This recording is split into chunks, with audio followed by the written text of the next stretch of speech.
Hi,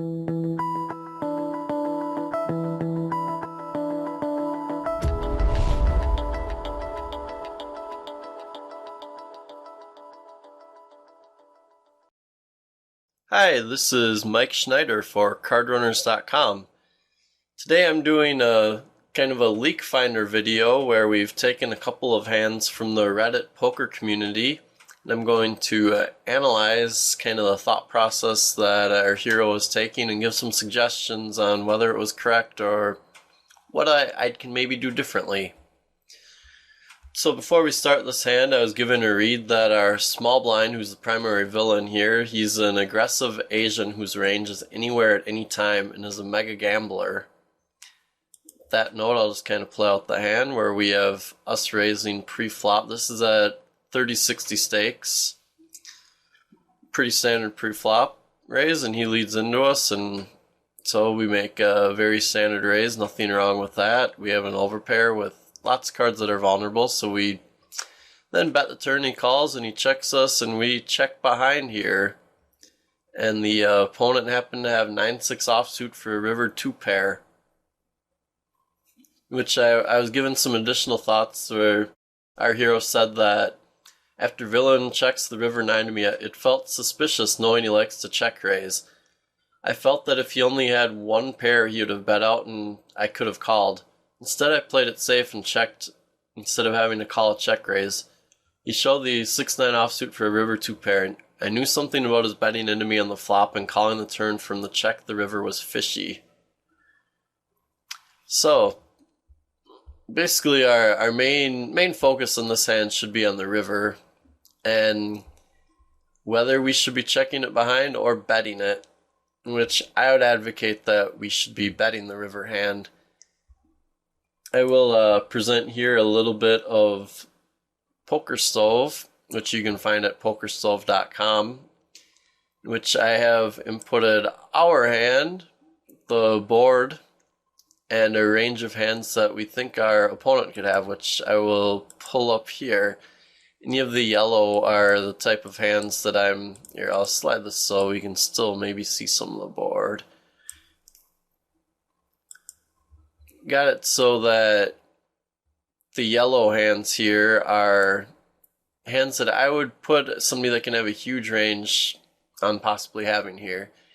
These yellow basically include any flop pair, so the flop was 6-5-2, so we have any of that, and then a few other gut shots like ace-4 and ace-3.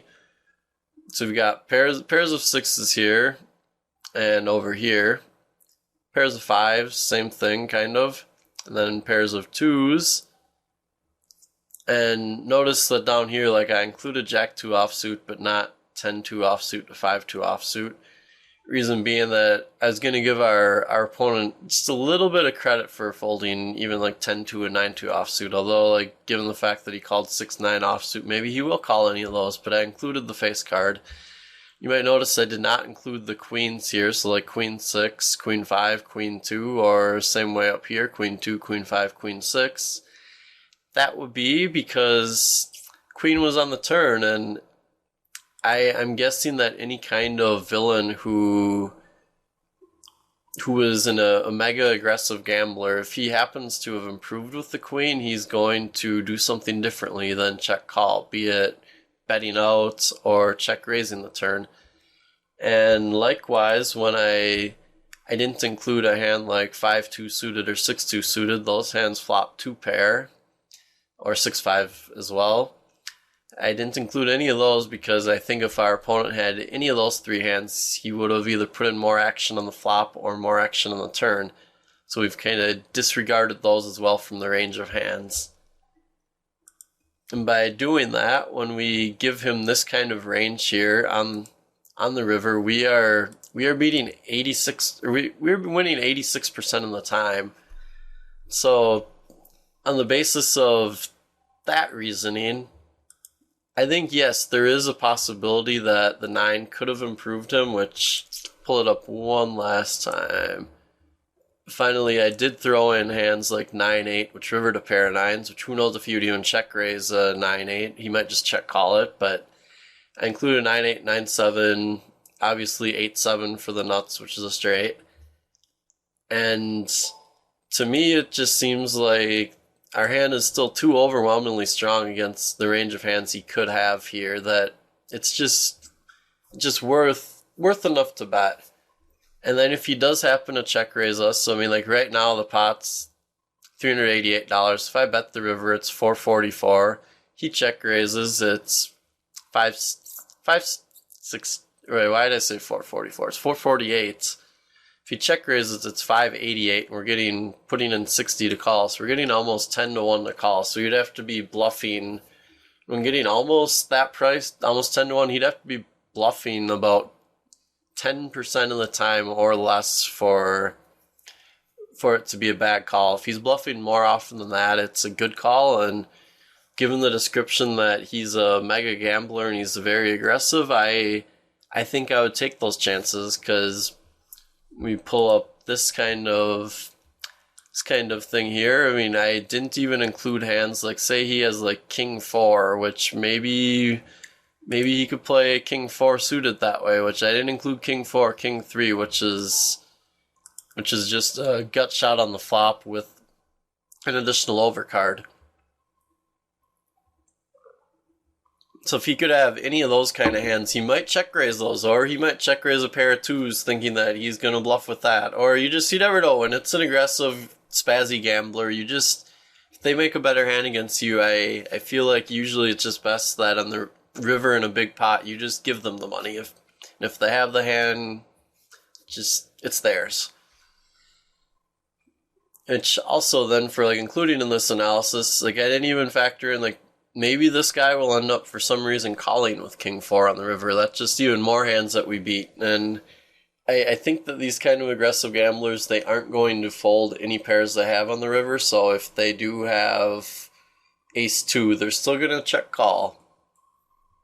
So yeah, I would say that it's, even though it worked out this time for our hero to have checked behind on the river, I think he's giving up a good chunk of money. I mean, maybe not a full $60, but he's probably giving up a good $40, $45, $50, $55 by not betting the river against this guy.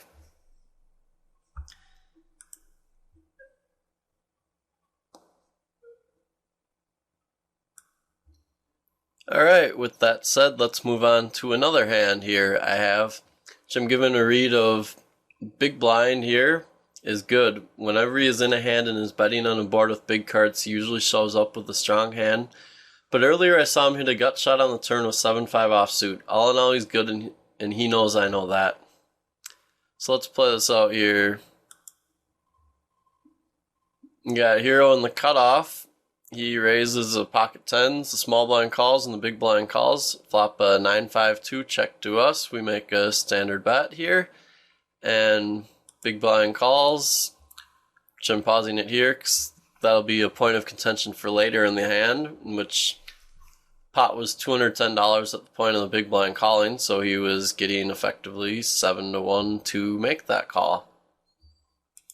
So now turn, we have a jack and we bet. Big blind check raises, hero calls, so now our next thing is, what should we do at this point?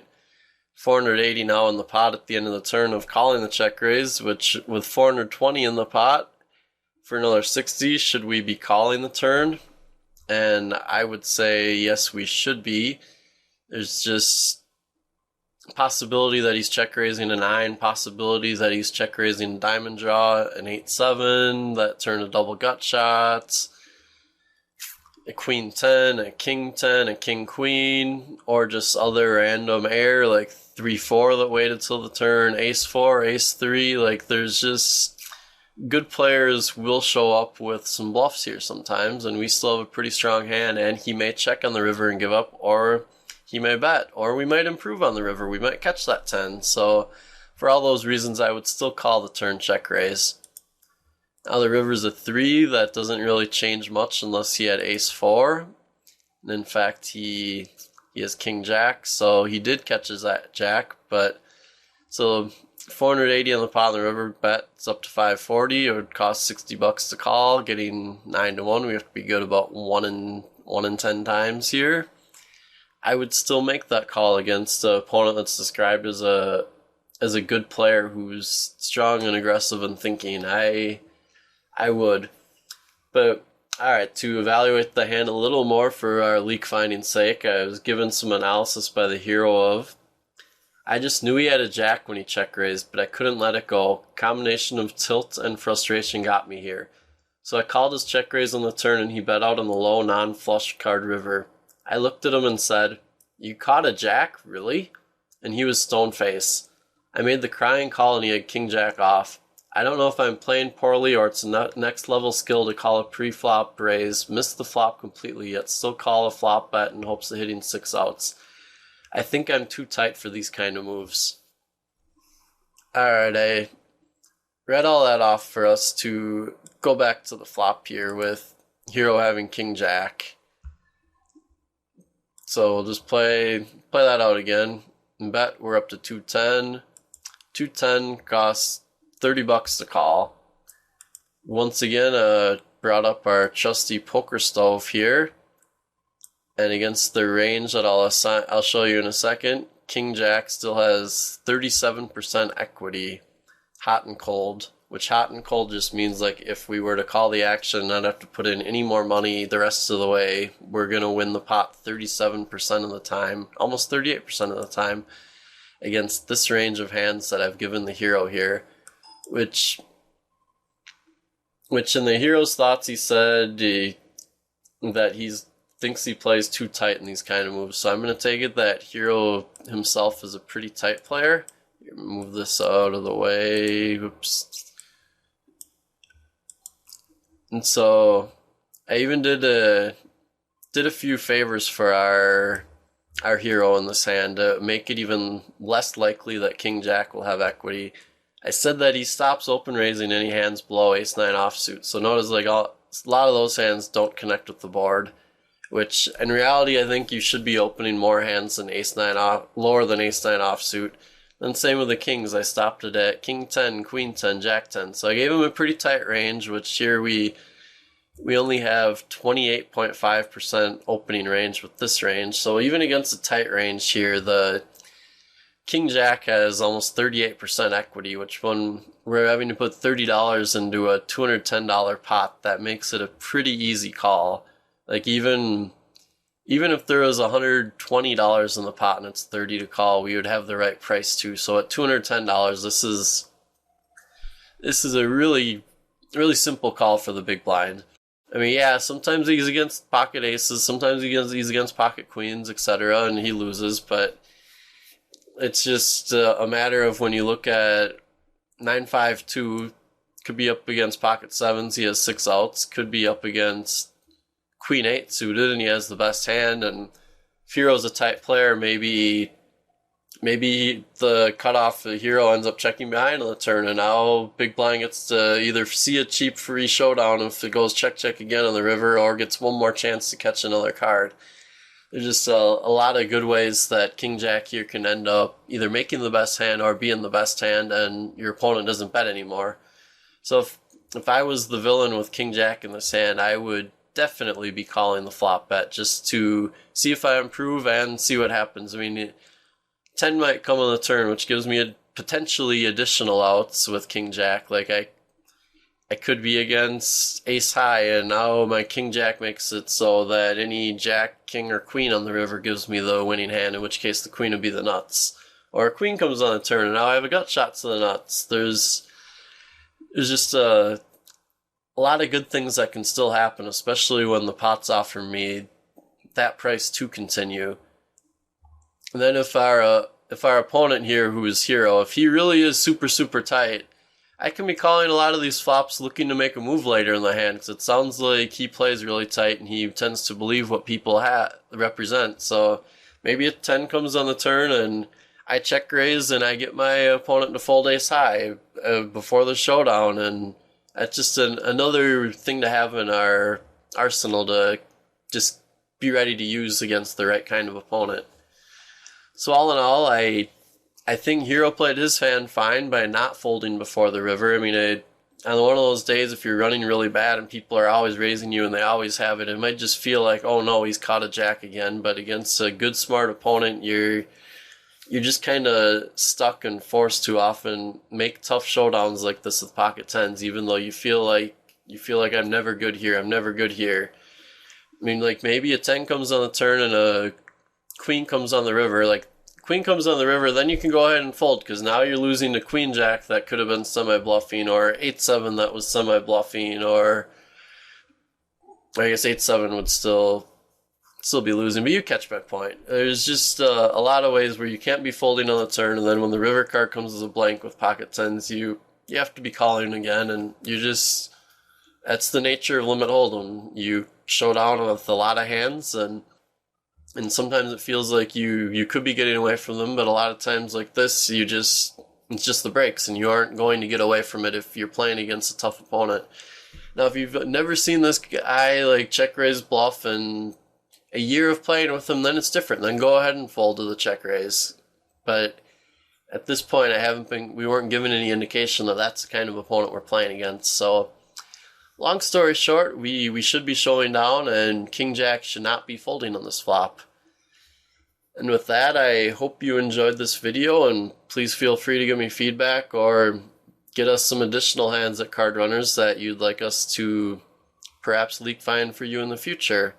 And with that, I am Mike Schneider, and this is CardRunners.com. See you next time.